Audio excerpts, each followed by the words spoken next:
অন্তরা ও রাকিবের সাথে অনেক দিন ধরে দেখার অনেক ইচ্ছা ছিল, কাশ তাদেরকে যদি একটু দেখতে পারতাম।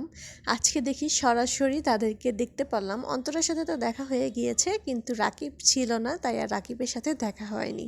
অন্তরাকে খুঁজতে খুঁজতে কত কাহিনী যে হয়ে গেল।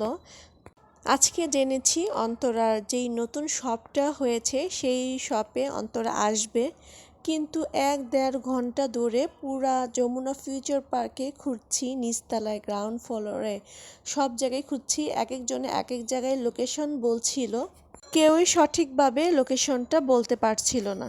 যমুনার অর্ধেক মনে হয় ঘুরে ফেলেছি শুধুমাত্র অন্তরাকে দেখার জন্য। ঘুরতে ঘুরতে একদম পুরো পাটা পুরো ব্যথা হয়ে গিয়েছে। তারপরেও ফাইনালি অন্তরার সাথে দেখা হয়ে গেল। সামনাসামনি দেখতে আসলে তাকে অনেক বেশি সুন্দর, অনেক পিটি একজন মানুষ। অন্তরার শপটা একটু ঘুরে ঘুরে দেখছিলাম কি ধরনের ড্রেস আছে, কি কি পাওয়া যাচ্ছিল।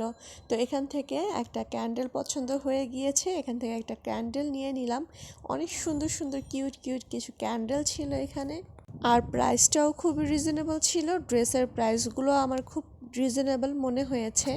শুধু আমি খোঁজাখুঁজি করে দোকানে এসেছি এমন কিন্তু না, দেখেন কত পরিমাণ মানুষ এখানে, একদম পুরা দোকান ভিড় হয়ে গিয়েছিল। শুধুমাত্র সবাই অন্তরাকেই দেখতে এসেছে।